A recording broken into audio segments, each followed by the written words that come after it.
Yo, have you heard of LinkedIn Learning? If you haven't, LinkedIn Learning is an American massive open online course provider. It provides video courses taught by industry experts in a variety of subjects. Now, why am I sharing this?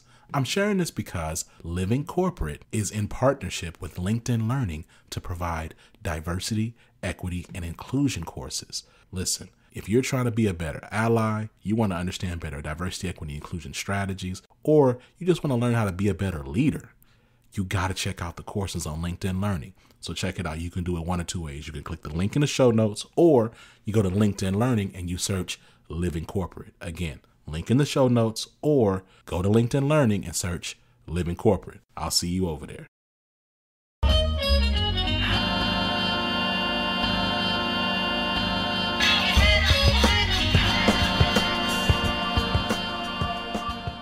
Hey, happy Saturday, everyone. My name is Vonda Page, and I am the new host of the new group chat here on the Living Corporate Network.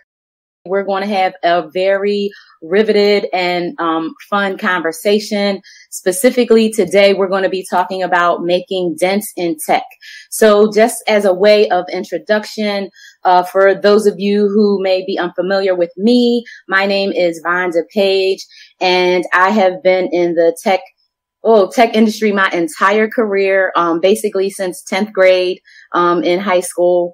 And one thing that I have known and understood is that we need to make some serious radical change in the way things are happening. And so, I've been a fan of the Living Corporate, network and podcast, and Zach for, extremely long time. Well, for at least 2 years, I've been a hardcore follower, and just so excited and interested in the work that's happening. The fact that, the Living Corporate Network is all about elevating and giving space to Black and Brown voices in the work world. And we're going to be talking specifically about making dents in tech. And we're going to be talking about how to drive radical change. So I'm going to not spend a whole bunch of time doing formal introductions and, giving dossiers and, CVs and resumes of people, because we're going to put stuff in the chat so that you can connect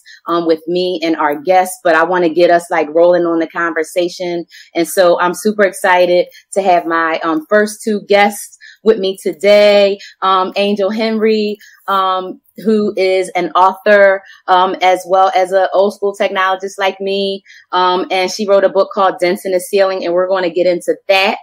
And my good friend, Alan Wang, who is the executive director of Prairie STEM in Omaha, Nebraska. And so we're going to also talk a little bit about my whole little Midwest connection, because I'm a Philly girl, in case you can't tell from my accent. And, but I have been a Portland, Oregon, I guess transplant, or, I call it my home now because I've been there for 7 years.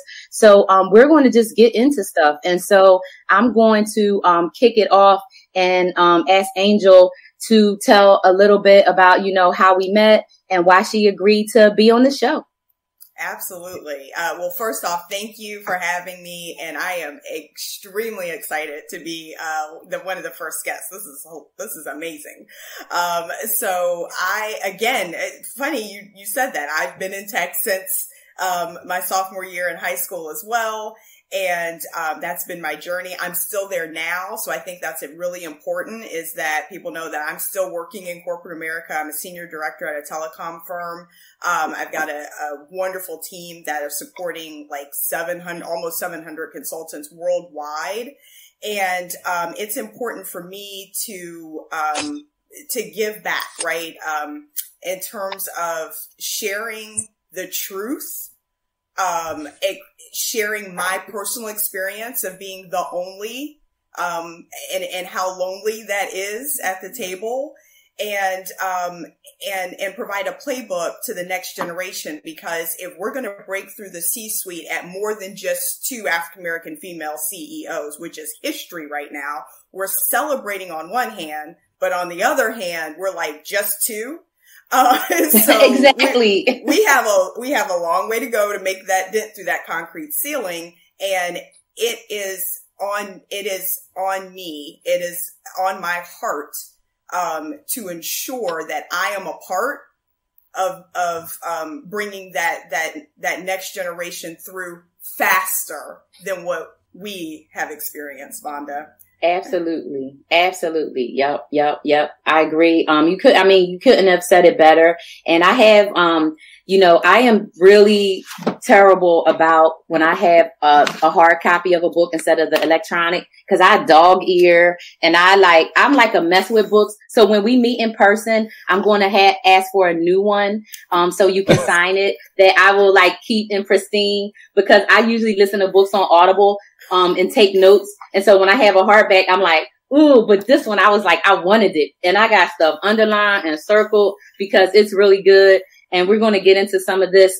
So thank you. So Alan, you are up. Talk a little bit about, you can talk about how we met and, what you're doing and, let's jump into, dents. And cause I think that your organization is making a lot of dents, in terms of tech. So let's get into it. No, that's great. Thank you, Wanda. I'm so happy to be here. I've seen this. I've heard this coming for the better part of almost a year now. This is something that I think needs to be celebrated. I think it needs to be shared far and wide. I think that your message, above many of the others that are being shared out there, is something that resonates not only with me, our community here, but I'm sure across the entire country. And you've heard our story. We're here in the middle of America. They like to call it the Silicon Prairie. What we're doing, I've kind of made a name for myself. I'm the proverbial turd in a punch bowl these days because of the things that I talk about.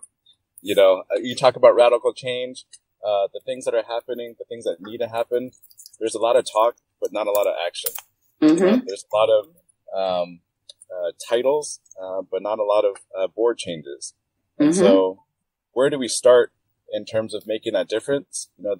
Our role, Prairie STEM, is we try to impact education. We try to go at the earliest levels, because tech is a language, and the best time to learn a new language isn't in high school. It's not as a junior or senior. Yeah. It's at the earliest ages. And when you're talking about mindsets and changing hearts, and that's the story that we like to tell. That's a story that we want people to be able to share, not just of themselves, but to connect with others in the community.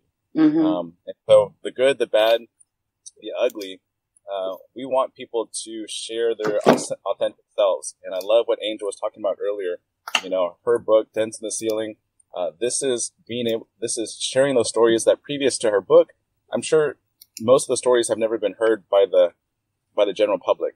And so by having that out there for us to be able to connect with our programs, we do programs, in all communities.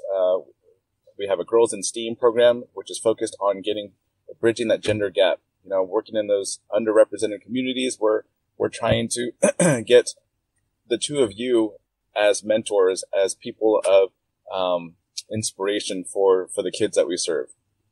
So yes, I'm really excited to get things started. Yeah, I love that. So we can pick up literally right there, with, the importance of like learning new things, like when you're young. Right. And I think about, so I'm 52, right? So I, went to college in the 80s, right? Middle school, in the 70s and 80s. And, what we learned was, in terms of like new languages, of course, you had foreign languages, right? Spanish, French. I think we still had Latin. Maybe that was the three languages.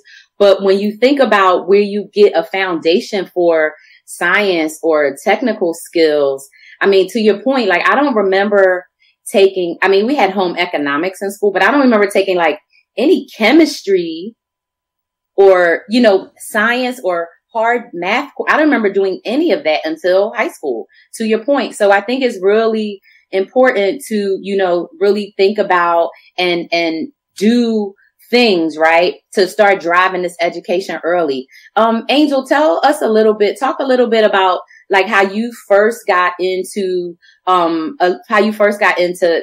STEM fields, period. And maybe your early exposure. Yeah. Absolutely. You're 100% right, Vonda. I'm thinking, my K through 6th grade time, I can't think of much other than basic science, right? Earth science or something like that. I'm thinking back to junior high. It probably wasn't until ninth and it was ninth grade where I was introduced to my first computer science class. Okay. And I think that was probably a little bit cutting edge. And I talk about this with everybody. So I'm from Ohio, so born and bred Buckeye. And I really do think highly of our educational system in Ohio. However, I will say that Ohio, along with probably most of the country, we were tracked, and I believe students still are. So I was fortunate enough. I just happened to have high enough GPA to where I was put in the AP classes. So all of my classes were advanced placement. My counterparts, my friends who were majority African American, were tracked in what I call general pop, right? Where it was regular math and science. Mm-hmm. And so it was through those AP and IB courses, International Baccalaureate and Advanced Placement courses, that I was exposed to extracurriculars like advanced chemistry, physics, and I was able to have the elective of computer science. And of course, in that particular elective, I was one of 3, maybe 4 African Americans. And that was my introduction into computer science. But when I think about literally my graduating class was 525 students. Out of 525 students, I could probably count on 2 hands how many African Americans were in those AP IB courses. Okay, so let's get into it, right? So, we had talked, you mentioned it in the beginning about being the only, at work, right? And then the only, in the meeting, the only in the room. So for me, so I grew up in Philly, like I said, which y'all hear me say it like that all the time.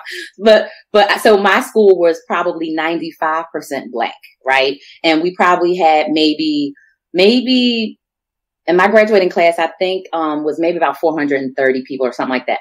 And I know we had maybe 3 or 4, Asian students. They were Vietnamese Americans, and we had a couple of Caucasian, kids, and maybe a few, maybe 1 or 2 South American kids or something like that. But literally our entire school was Black. But, and so for me, it wasn't until I went to college that I was like the only person in the room, my freshman year. And I couldn't stand it. I went to a small school in, the Poconos, called East Stroudsburg University. There were 16 Black people, and we counted each other all the time to make sure nobody went missing, because this was 1986. We're in the Poconos in Pennsylvania. It was KKK area, and it was what it was. So we checked with each other who went home for the weekend. So, but I couldn't deal with it, right? So I left. I transferred to Temple in my hometown, and Temple University, as you know, is a very multicultural, very diverse. There was a Black man in the first graduating class at Temple University. And now they have a Black president, right? And so, for me, I didn't really see that except for that small instance in undergrad. I did go to a white school. I got bused in 6th grade. That was a nightmare, but we can talk about that another time. But I hadn't experienced what that's like as a student, right? Not having the exposure to technology, and also not being the only or one of a few. So what is that like? And I'm thinking, Alan, because, of the work you do, right? I'm sure you have, stories, right, from students and the kids that come to what is that like at that early age when you're the only in a room, whether it's the only girl or only Black, brown, Asian person, young person, whatever. Talk about that a little bit. Yeah, so the hardest thing there is finding mentors and people to inspire, so that we're able to have those close connections. It's one thing from an outside organization to be delivering in the schools and after school program. It's another for someone to lean in from the community and say, this is my story. I was in your seat. When I went through, I was the only, and this is what I had to do to get out. And it's, the STEM, the science, all those experiences are important, but it's really the person, the personal stories, the personal experiences where they can talk about how they struggled through and persevered, and all the things about grit and all the things about being able to overcome.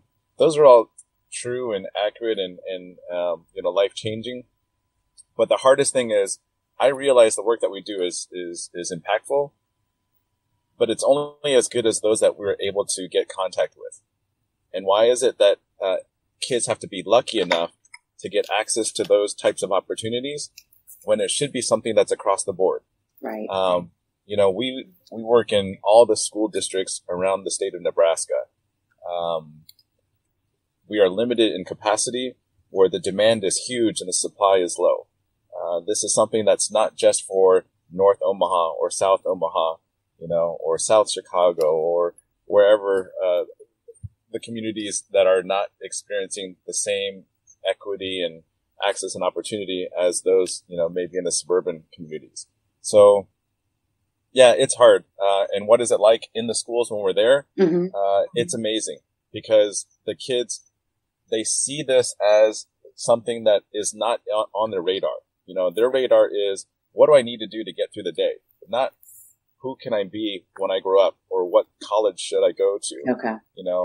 I remember the thing that touched my heart was when we were doing robotics in a 3rd grade classroom where we're teaching literally these kids that just learned how to read and write. They're coming out and doing blockchain coding and getting robots to do things that previously only freshman college engineers were doing. In fact, we're using the same robots. And now when these kids kind of take ownership and understanding of their own value and seeing that, hey, I'm doing robotics. I'm learning robotic operating systems. I'm learning languages, of programming and coding that their own parents, have a hard time understanding. Mm-hmm. And so it's a two-way street. We work not only with the students, but we also work with families to support those. Okay. I love that. I want to, that when you said about, them having mentors, right. And people sharing their experiences, I think we all think about, mentoring from the standpoint of a formal way sometimes, right? Like you have to be part of a program or, a volunteer at a nonprofit. But I personally think you don't have to do that. I think, that mentoring, should really be like natural and part of what you do, right? Because I think especially in our case, right? There's not a lot of us, Angel had made the point about, we still only have 2 Black women CEOs, like out of 500, like that is really, and we celebrating it like, that doesn't even make no sense. That is literally out of 500, there should be 40 at least, right? That are Black women. But we all know, right, that these systems, and these structures are not set up for any of us, right, to be equal, right, to have equity. But what we can do and what we've all done and what we're doing in our own spaces, right, is making dents. And even small things, or that may be small, like touching a community, right, of, 3rd grade girls, right, teaching them how to build robots and things. But that's going to trickle out because they will tell their friends, right? They will tell their schoolmates. They will talk to their parents about it and to start get it going. So, let's kind of like dive into maybe, Angel, some of the struggles, that you can talk about as an only. And what I wanted to do, there's a couple of pieces in here, that are just like really, I mean, it's really, really a lot. Like some of it's like around, what that experience is, right? In terms of how we feel internally, but a lot of it is really driven by how, people have been socialized and conditioned, right, to treat Black women, right? Period. Like, in our society, in corporate, right, in tech, because, the world and corporations are just a reflection of our world and our community, right? And one thing that always trips me out is when, you be on LinkedIn or whatever, and they'll be like, oh, we shouldn't talk about politics. Well, literally politics is everything, right? Like politics is everything. So when people are, oh, we shouldn't talk about politics, literally I'm Black all day. You're Black all day. Alan's Chinese all day. Like we are who we are. And so you can't be like, oh, I don't see color and I'm not going to talk about politics, because the decisions that people make, right, whether they're talking about who they hire, who they recruit, who they fire, who they fund, right, what areas of the country and the city cities and wherever they're given internet to, right? So when I think about tech, you know, I have to say I have a love-hate relationship. I love tech. I've been in it my entire life, but I also have, I also struggle, right, with the things that are blatantly obvious that need to happen that they're not doing. And I think, you know, the show, what we're going to talk about, and I plan on talking about it until Zach kicks me off, right? But what we're going to be talking about is, you know, what equity looks like on both sides of technology, right? So not only like inside corporate America, inside, you know, government, you know, education, but what does technical or technology and digital equity really look like? Because to me, I think about communities. So like Alan, you're in your car, right? And you're in Nebraska, right? Tell us why you're in your car and like about the issue, right, with not even having broadband. Yeah. So, you're opening up a big can here. You know, you're opening up a can. I know. Well, so for us, obviously this last year and a half has highlighted those areas, where there's a lack of infrastructure, you know, Wi-Fi connectivity, internet connectivity, schooling, virtual remote learning. Those are all big deals, and it all has everything to do with connectivity. If you're not connected, you're pretty much left out of the, you know, you don't have a seat at the table, period. And very sadly, we're not the only city that's experiencing this. Obviously, this is near and dear to what our mission is. In our city here, there is a dividing line, as in a lot of cities. And east of that line, connectivity is okay at best, usually poor to none.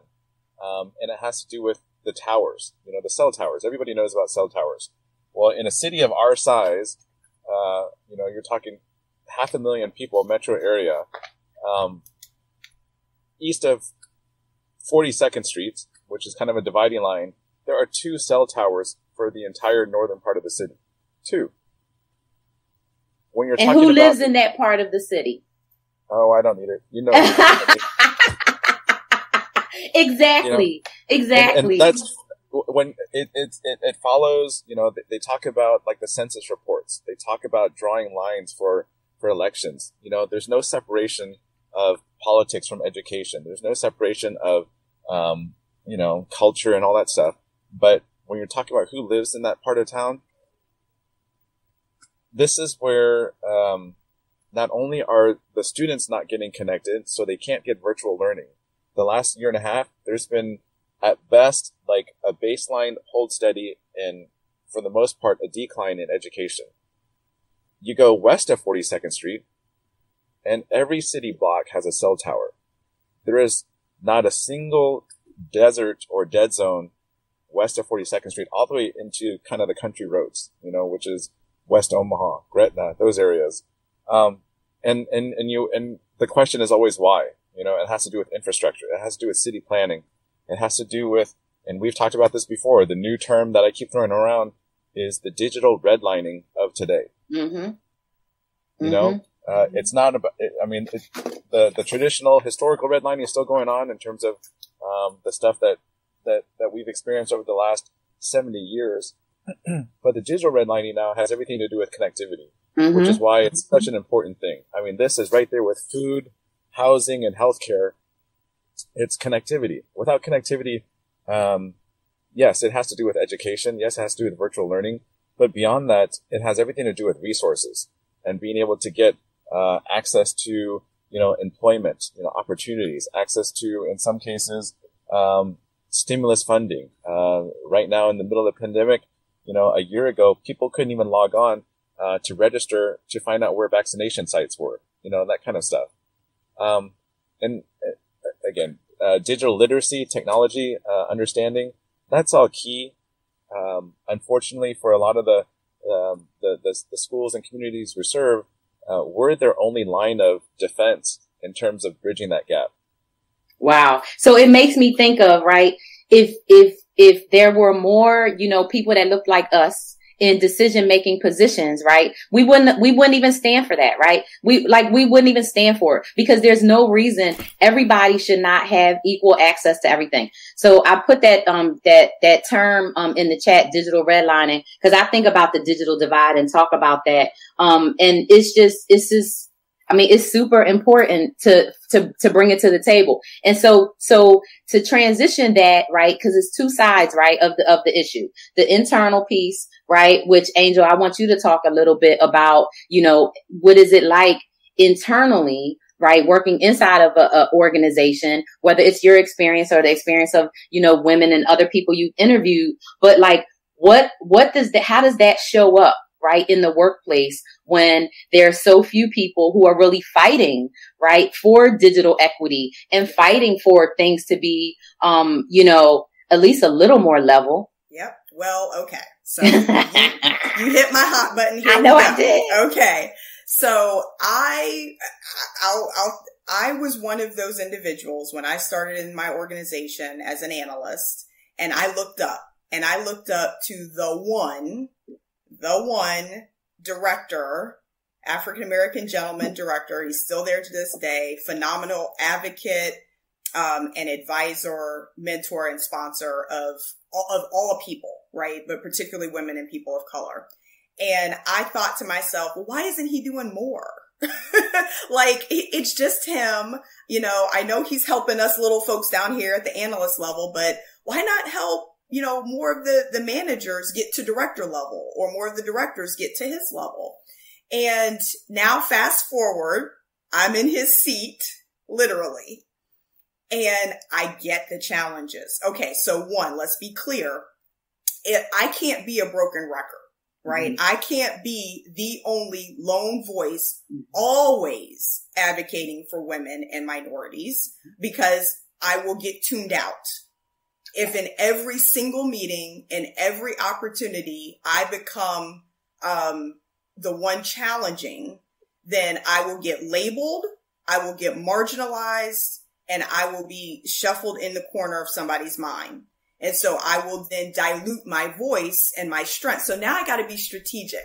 Now we have the art of strategy, where now I'm trying to figure out, who can I bring in? Who can I bring along and be allies to also advocate as well? How can I educate and have them advocate for women and minorities too, and for them to challenge the candidate pool and the hiring process and the promotion process, right? So there's that. But then there's also this mentality, and I'm going to be real honest. Okay. Bring it. We kind of got two categories of folks here when they get to this executive level seat. You got the ones that are like, woo, I made it. Mm-hmm. And I'm going to do everything humanly possible to hang on and to stay there and keep it. And if that means assimilating, if that means checking my black card at the door, to do whatever I can to just kind of coast or just kind of stay under that radar and not make any waves, for them to not be reminded that I'm black when we're in a meeting so that I can keep this seat, then I'm going to do it. Mm-hmm. Then you have the other group that's like, okay, I'm here. I'm going to use my power, influence, authority, whatever little bit that I have, to try to make a dent and to carve a path for somebody else. But let's be real, that takes a long time. It does. I get it. I'm there right now where, it's going to be a while, and it's just me. So that's why there's so few, and that's why it takes so long, and that's why we're so frustrated. Yeah. But we can't openly show that on a regular daily basis. Otherwise, we end up diluting our voice. So we have to be strategic, but at the same time, we're balancing this line of staying black and staying true to ourselves and being authentic and doing the right thing. But at the same time, we know the bigger world in which we live in, right? Yep. And so you touched on culture, and I want everyone here who may not be in tech to be very clear about what's going on in the culture. We have several layers that we have to navigate as African Americans, no matter what level you're at, whether you're an intern or you're in the C-suite. We have to navigate the American culture, yep. Okay, and the hierarchy and the totem pole that comes with. And bottom line, it's white man on top, black woman, Hispanic woman on bottom. Okay. Yep. Whether you like it or not, that is it. That's what a company inherits. So once a company inherits that particular hierarchy, then you now have the company culture, right? And every company is different. Then you have the tech culture. And let's be real, we're a little snobby. Okay. I mean, it's the 10%. It's the 10%. We're just now challenging job descriptions that require a bachelor's and a master's for an entry level position. Mm-hmm. I mean, up until literally probably 1 or 2 years ago, every entry level position that you saw in tech required at least a bachelor's in computer science or information science or business. Okay. Mm-hmm. We are just now challenging that notion. Okay. So that right there, just when Alan was talking about access, oh my goodness, that right there just wiped out, right? like 50, 60% of folks, right? Because they didn't have access to a 4-year degree program. Okay. Now you have, so you've got the American culture, the tech culture, the company culture, the department culture. Okay. And some departments that I've been in, the head or the chief of the department runs it very much command and control. Tech inherited the old school manufacturing way that we worked, which is I'm the leader. I know everything. I'm going to set the strategy and the vision, and I'm going to tell everybody else below me what to do. And that worked up until about the .com era. So probably I would say, 2005-ish is when you started to see that really turn on its head. And you had folks and kids coming out of college who knew more than the manager. Mm-hmm, mm-hmm. And so now we have this role reversal of I'm no longer the smartest person in the room. I no longer know what the solution is, so I can't tell you how to deliver it. The best I can do is give you some money and enough people and, get some barriers out of the way. So you, Mr. or Miss Smarty Pants, who knows how to develop that app or code that cool thing, you can go do that work because you're smarter than me. You've got the latest, greatest technology. And so now we have this shift of command and control work to how do we support knowledge workers? Mm-hmm. And now fast forward, we're seeing that in spades with this whole great, the great 40% resignation in the workforce.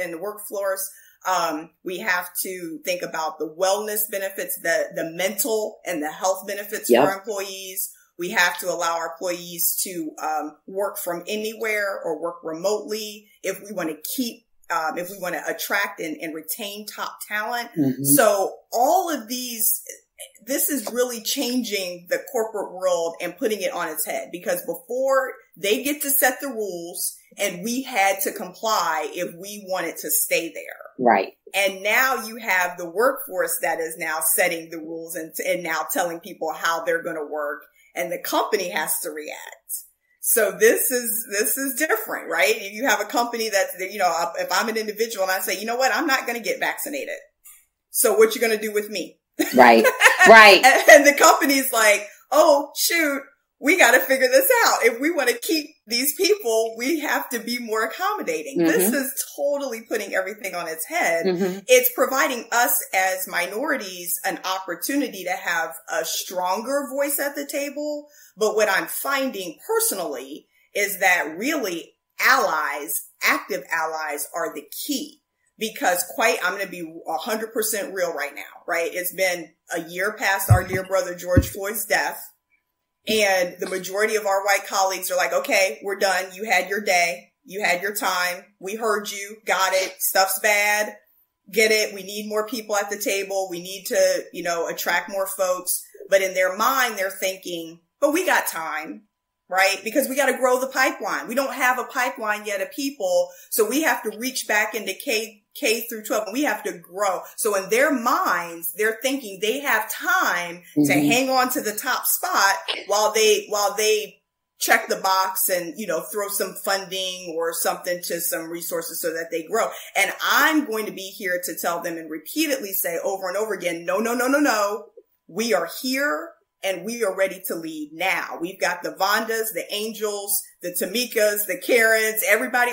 We have plenty of individuals that are at that, what I call mid-level manager to director level spot, that mid spot, that with the right amount of intentionality can be your future C-suite leaders.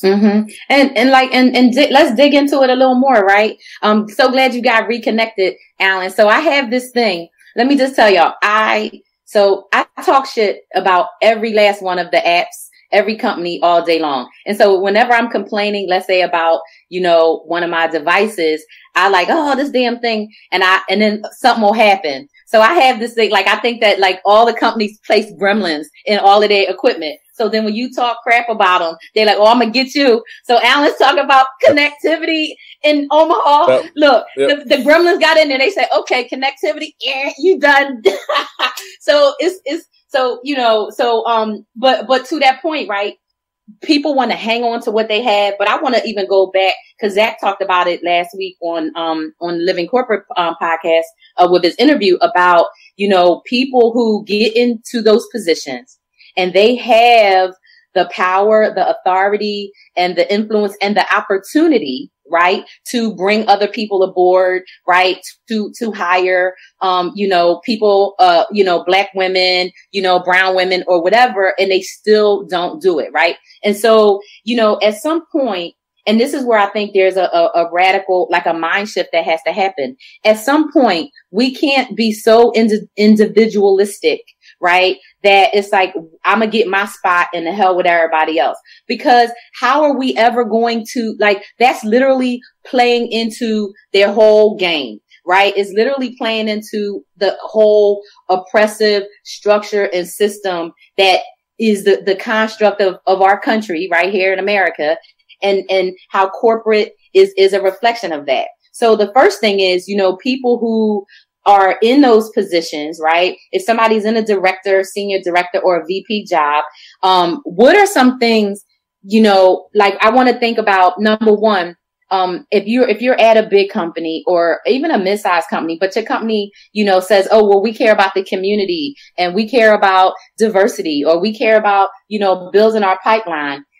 Alan, I want you to talk a little bit about what kind of partnerships, a company could do, right? Cause the first thing I think of is, okay, they trying to make Silicon Prairie a thing. So then why wouldn't the big companies who have the money say, hey, Prairie STEM, y'all sound like a cool organization. What y'all doing? How much money do you need so we can get everybody having some, internet? What do we need? So that back to what you were saying about the whole infrastructure thing, right? Infrastructure takes money, right? We all know that businesses, that these CEOs and CFOs of business could go to any politician in any district in our country, right? And say, hey, I'm going to give you $2 million. You need to build some broadband and, whatever. But they don't do that, right? They work together to, keep this access and things from happening. So I want to talk and now, right? We addressed them. We got to, what these issues are and what their problems and how they play out. Let's spend the rest of the time talking about specific things, right? That we want companies to do, that we want people to do, that they actually can do. Because I believe that people think that they don't have power, right? So if I'm not a VP, I don't have power, or I'm not a CIO, I don't have power, I don't have a certain title. I believe we all have power and we need to utilize that power for that good. So, as a director of a nonprofit, right, who is really focused in on, you understand what the root problems are, you see it from an education standpoint. What do you need from companies, right, that are saying, that are sincere and serious about, making a change and really making a difference? And I can say it in one word: we need champions. Okay. We need people who are able to champion these causes that we've identified. Connectivity is number one, and we gave proposals. We have community partners that we've shared this with. And again, this is going to open up a whole nother can. But on a Friday, I'll get people telling me, in those positions, the C-suite positions, telling me, yes, we support your cause, whatever you need, we're there to sponsor you, help you. You just, let us know what you need. And then on Monday, I'll get an email saying neither I nor my organization can support you. You know what? I was just going to say that. I was going to say that. So Vonda, I have to be very clear. There are a lot of, figureheads, okay, in the organization. And so sometimes you don't even know you're a figurehead, which is really an eye opener. So when the figurehead comes and has a seat at the table with partners like Alan, and they may legitimately want to do good and to do good work and to partner and, okay, our company can do this. Let's figure out how. And the moment that they turn around and have a meeting internally and they realize, oh, I don't have as much authority and accountability to make this happen as I thought I did. Mm-hmm. So let's be clear. If I remember the first time that I tried to diversify my team, I will never forget it. I inherited a team.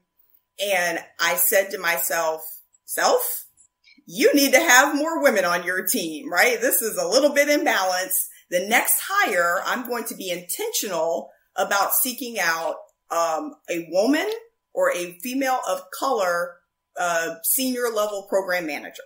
Okay, that's what I wanted to do. And I found her, and she was phenomenal. And guess what they did to me? Oh, we're going to have her do another round of interviews. Oh, we're going to have her interview with this other guy who's not going to even be working with her, reporting to her. Oh, and I was challenged every single step of the way to bring her in. Okay. So you got that, right? And then you've got that sort of thing. So you have and no matter, and it goes all the way up, right? Mm-hmm. I have seen a C-suite African-American man do his level best to create the most diverse and inclusive team that he could. He has been challenged every step of the way. Okay. So you see that and you're like, why aren't companies doing more? Well, then you turn around and you got all the red tape. It happens in government, right? Mm-hmm. Again, I've seen the story where I had an active ally who wanted to partner with an African-American led organization that was trying to get a contract with the government for COVID testing, right? And to do contact tracing. This man was so infuriated and frustrated about the level of red tape that it was taking to get this particular minority organization certified versus the counterparts that had just gone through the exact same process, sailed through, but those were led by majority individuals. See, and then the thing is, and in those situations, right, if you're too vocal, like kind of to your point earlier, right, you get ostracized, right? You get, criticized, you get, gaslit, like to make it seem like, the things that you're talking about don't make sense or like you're getting it wrong. And, well, what do you mean? No, that other organization, they had a similar process, or we do that to all the candidates. No, you don't. When the candidate's name is Brett Jones and he gets hired by, Evan Smith, right? It's like, hey, this is my buddy. We went to, blah, blah, blah, da, da, da. And so it's a totally different thing. And that experience, right, is one of the things that continues to make, being the only, right, super challenging. I have to, there's a section in the book. So, the whole book is just really good. It's riveting. Half of the stories I feel like, hey, was she, sitting. Did she talk to me? But they're like, how'd she hear that? Right. Even though it's not me, because some of them are like, super, like, because I think, and the thing I'm learning, right, is that many of us, we have the same experiences, right? If we are not part of the dominant white male group, right, we experience the same things, the same challenges.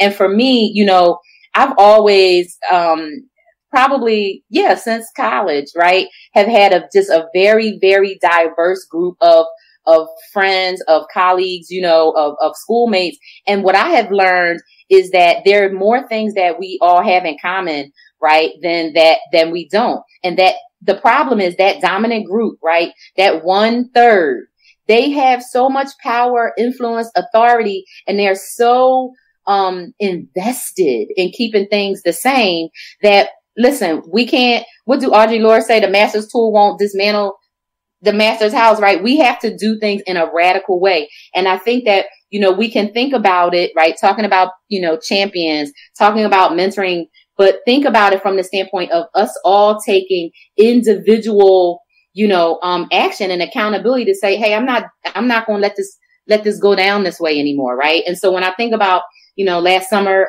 you know, right after George Floyd and all of the things and looking at things in such a different way, I really, it's something snapped in me. Like literally I snapped and I was like, you know what, this, you know, status quo, this, you know, incremental, begging for this. And, you know, I can't tell you, Alan, how many organizations I have like tried to raise money for while I've worked in big corporations and having to beg this person for $1,000 and beg somebody for this. And like, literally I'm working at multi-billion-dollar damn companies and I'm begging somebody in another department, can they give me $1,000 so I can do a volunteer thing to, you know, bring girls in for a day so they can get exposed to women, right? To talk about tech and to talk about, you know, you don't have to major in computer science to work in technology. I didn't major in communication in that. I have 2 communication degrees, right? I took a couple of, you know, tech courses, but not till I was out of college because we didn't have that when I went to college, right?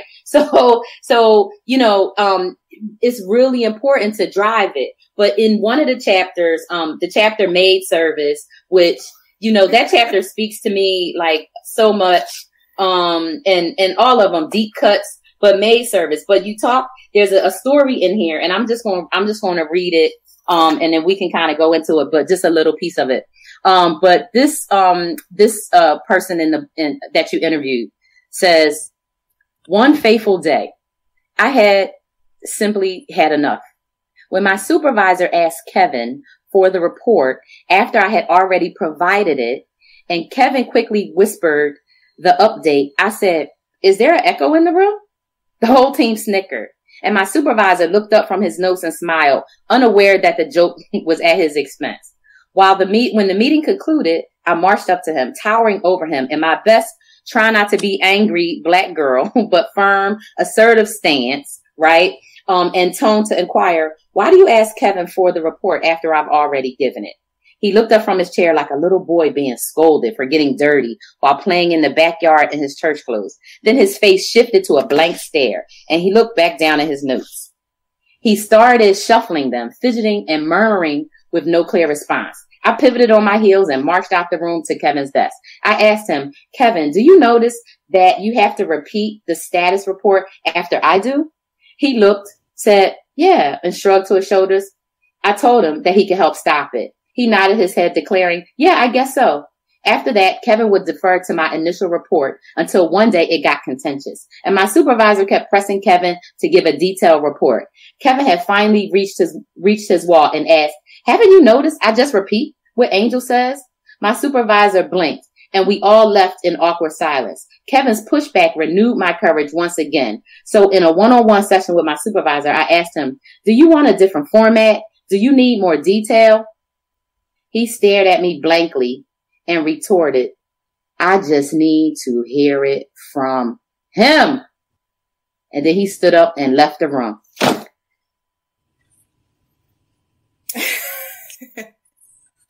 Because that is how it is. That is how it is. That is how it is. I have said something in a room and had somebody say the same thing after me. And I said, thanks for repeating what I just said. Like, because I have gotten to the point where I can't take it no more. So if somebody repeats me, I say, well, thanks for repeating me. Thanks for repeating that.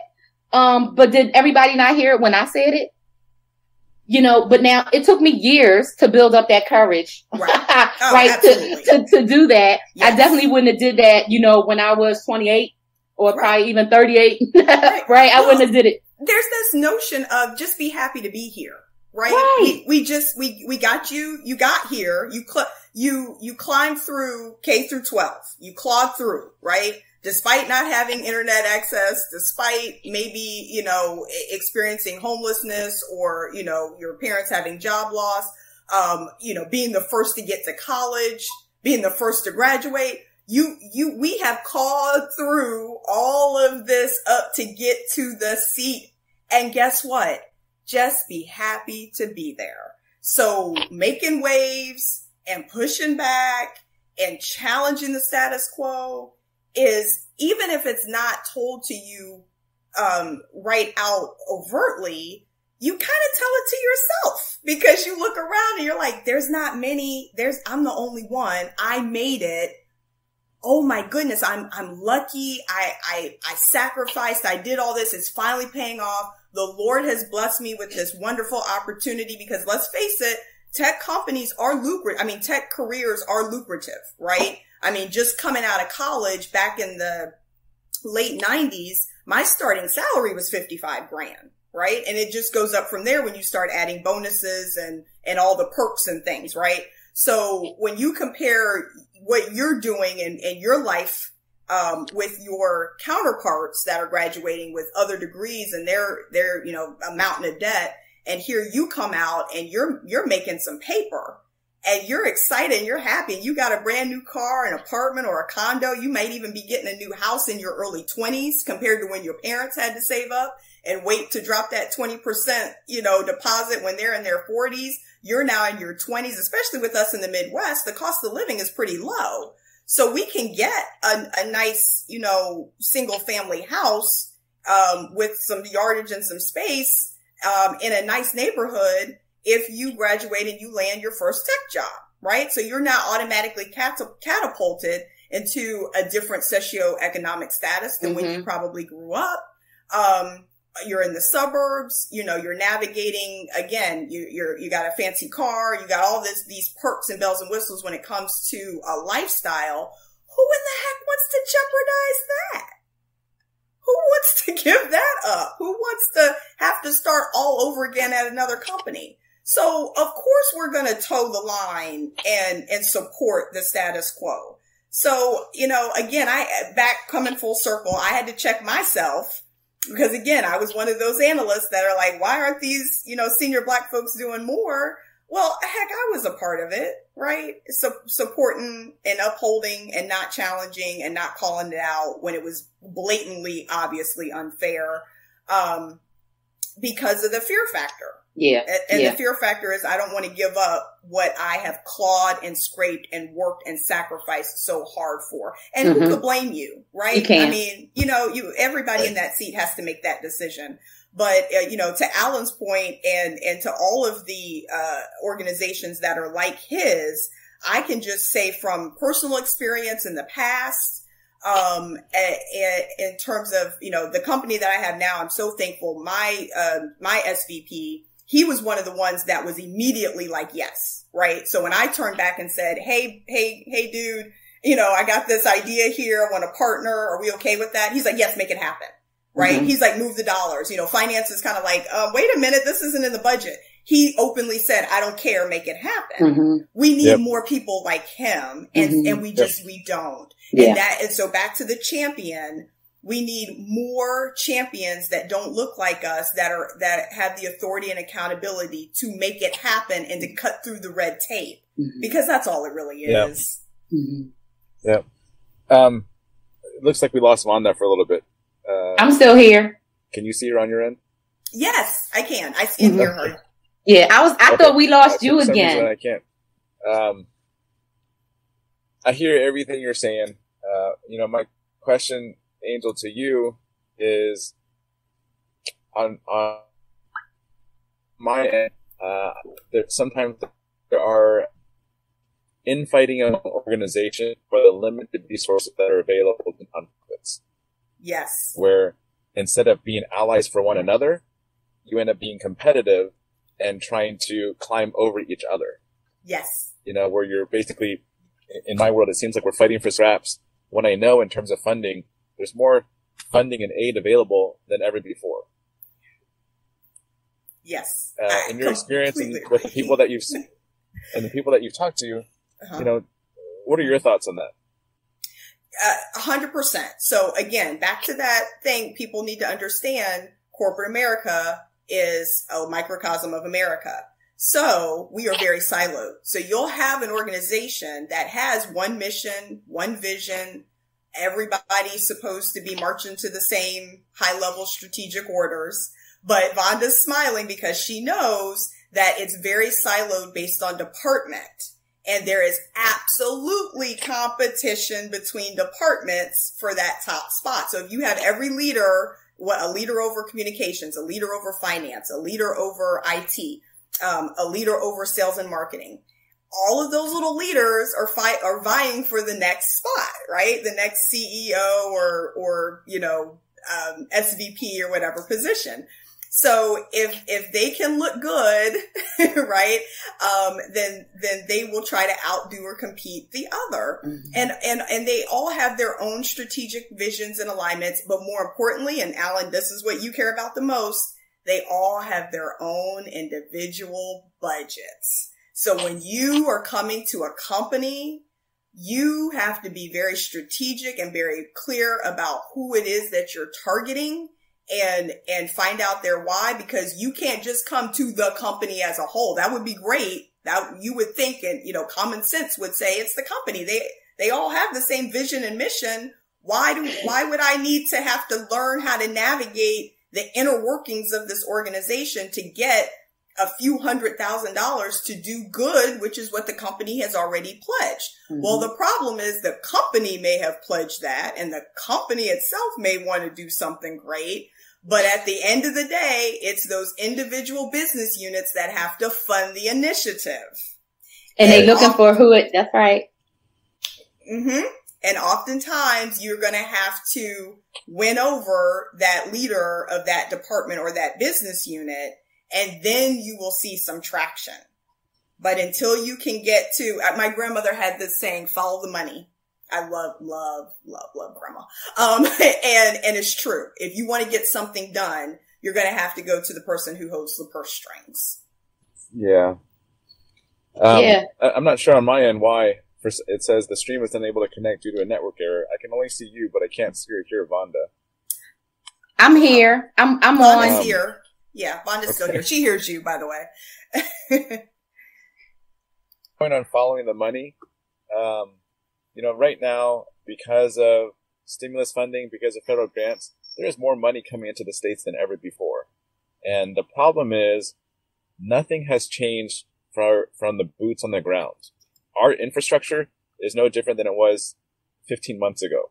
Connectivity is the exact same where it was when we know over the course of the last now, going on 18 months, that funding, which was in the, $58 million range in spring of last year, increased to $240 million to the winter of last year, which increased again into one state, K through 12, $580 million as of March of this year.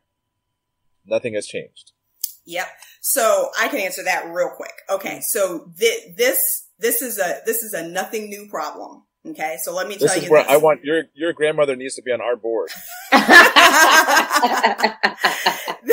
This is a nothing new problem, and here's why. So I married into IT. So my husband is on the infrastructure side. I tell everybody I'm software, he's hardware. When my computer goes down, I hand it over to him to help me.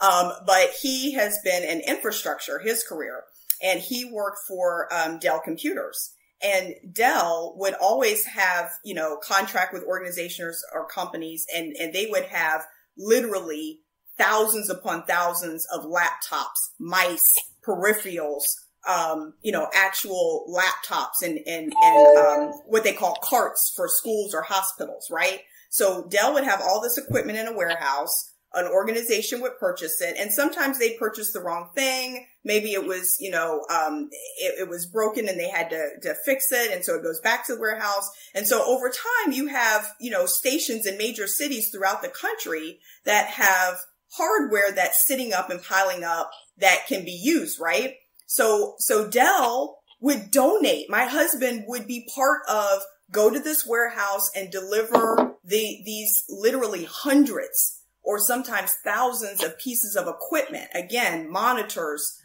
mice, peripherals, laptops to entire school districts, guess what would happen? Those things would sit in the warehouse of those school districts. Why? Why? Because of lack of infrastructure. The school itself could literally not handle all of the equipment. It didn't have the infrastructure for the internet for the students or the teachers to connect. So they would, and then the problem compounds even more, where if this whole notion of, if you don't, and this is in corporate America as well, by the way, if you don't use the money, you lose the money. So if I write a budget, whether it's a grant for a school or whether it's a department leader in a company, if I write a proposal for X amount of dollars, I have to use all of that money. Otherwise, I won't get it again the following year. Yep. So that's the double-edged sword for nonprofits. You know, when we get the money, if you don't use it, you don't get it next year.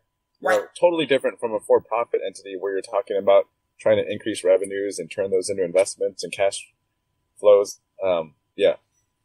Well, we had the same problem. Oh, no. Look, it's truly ironic, but we had the same problem. I had one of my senior program managers run a project at the end of the year. We got called in to help. It was probably the first part of October, and the senior leader was frantic because he had to buy $150,000 worth of licensing for software so that he could use that money. Because he said at the beginning of the year he was going to buy it. There was a change in the infrastructure. He no longer needed it, but he still needed to like hunt and peck and look high and low to find the money for some software that his team didn't even really need. Now, back to this whole point of, and I asked this and kind of got what are you talking about, Angel? I said, well, why don't you just give the 150 to this other department over here who needs it? I call that. No, why would I do that? I'm not going to get another 150 next year. Right. So let me waste this 150 so I'm guaranteed my full budget next year. Wow. Yeah. Wow. This has been such an amazing conversation. We're already at like an hour and a minute. Just goes to show, right, how much we can talk about this, right? And how much, influence, right, tech has on everything, right? And so, I just have to say thank you again. I wish we had more time, but, I'm going to be doing this every other Saturday, like I said, until whenever. And so I'll definitely want to have you both back.